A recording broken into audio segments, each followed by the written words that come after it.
Samajwadi party के राष्ट्रीय अध्यक्ष अखिलेश यादव और सुहेलदेव भारतीय समाज पार्टी के राष्ट्रीय अध्यक्ष ओम प्रकाश राजभर के बीच लगातार जुबानी जंग जारी है।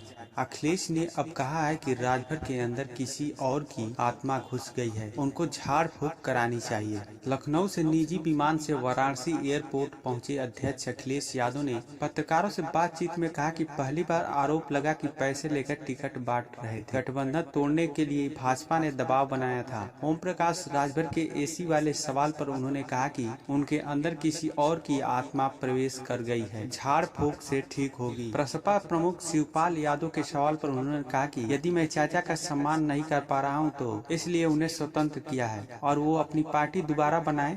नहीं, वो हमारे चाचा हैं और चाचा रहेंगे, लेकिन अगर उन्हें ये लगता है कि मैं सम्मान नहीं दे पा रहा हूं तो मैं उन्हें स्वतंत्र करता हूं और उनको खुली छूट है कि जिस दल के साथ जाना चाहे, जैसा गठबंधन करना चाहे। और सबसे खुशी बात ये होगी कि वो अपना दल दोबारा बनाएं। उनका एक दल है, जो पिछड़े हैं, दलित हैं या अल्पसंख्यक हैं, जो आवाज़ उठाना चाहते हैं लोहिया जी की, जयप्रकाश जी की, उस सिद्धांत को अपने दल में शामिल करने वाले ऐसे लोगों को और आगे बढ़ाएं। लगातार आप पर सवाल उठाते हैं कि आप एसी से बाहर नहीं निकलते। देखिए, एसी क्या है, मैं 22 साल राजनीति हो गई मुझे, और 22 साल में आप सब जानते होंगे कि किसके इशारे पे उठा रहे होंगे। मुझे तो लगता है कि उनके अंदर आत्मा किसी और दल की आ गई है।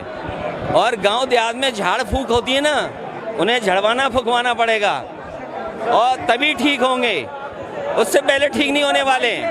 अभिषेक की तस्वीर सामने आने पर कहा कि मुझे भाजपा से धर्म सीखने की जरूरत नहीं है। बाबा को चढ़ाने वाले दूध पर भी इन लोगों ने टैक्स लगा दिया। बता दें कि पिछले दिनों समाजवादी पार्टी ने ओम प्रकाश राजभर से 2 टूक शब्दों में गठबंधन तोड़कर चले जाने को कह दिया था। ये धर्म में तर्क नहीं होना चाहिए।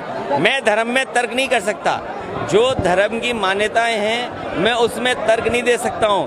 धर्म में तर्क नहीं दिया जा सकता। महंगाई के लिए आप क्या कहना चाहते हैं? महंगाई, बीजेपी को हटाओ महंगाई जाएगी, बीजेपी को हटाओ महंगाई जाएगी।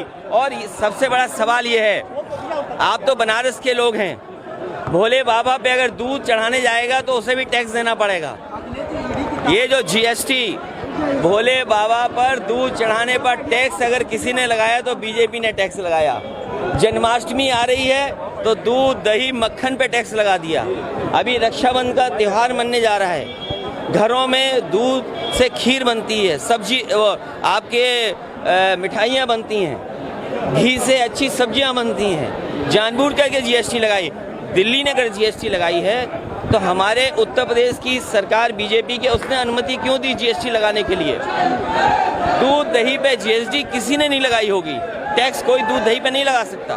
और गाय मर रही, सांड लोगों को मार रहे हैं, ये कैसी सरकार है सोचो। समाजवादी पार्टी ने ओपी राजभर के नाम पर चिट्ठी जारी करते हुए लिखा था कि आपका भाजपा के साथ गठजोड़ है और लगातार भाजपा को मजबूत करने का काम कर रहे हैं। अगर आपको लगता है कि कहीं ज्यादा सम्मान मिलेगा तो वहां जाने के लिए आप स्वतंत्र हैं। इस चिट्ठी को लेकर ओपी राजभर ने कहा कि हमें तलाक मंजूर है। इस बारे में ओपी राजभर के बेटे ने भी कहा था कि धन्यवाद है समाजवादी पार्टी अखिलेश यादव जी को, धन्यवाद है, फिर मिलेंगे चलते चलते। समाजवादी पार्टी से बात बिगड़ने के बाद ओपी राजभर ने बसपा से नजदीकी बढ़ाने की कोशिश की। उन्होंने मायावती और बसपा की तारीफ भी की, लेकिन बसपा की तरफ से भी कोई प्रतिक्रिया नहीं आई। उल्टा मायावती के भतीजे और बसपा के नेशनल कोऑर्डिनेटर आकाश आनंद ने भी किसी का नाम न लेते हुए राजभर से गठबंधन न किए जाने का संकेत दे दिया है। आकाश आनंद ने ट्वीट कर लिखा है कि यूपी की पूर्व सीएम मायावती के शासन, प्रशासन, अनुशासन की पूरी दुनिया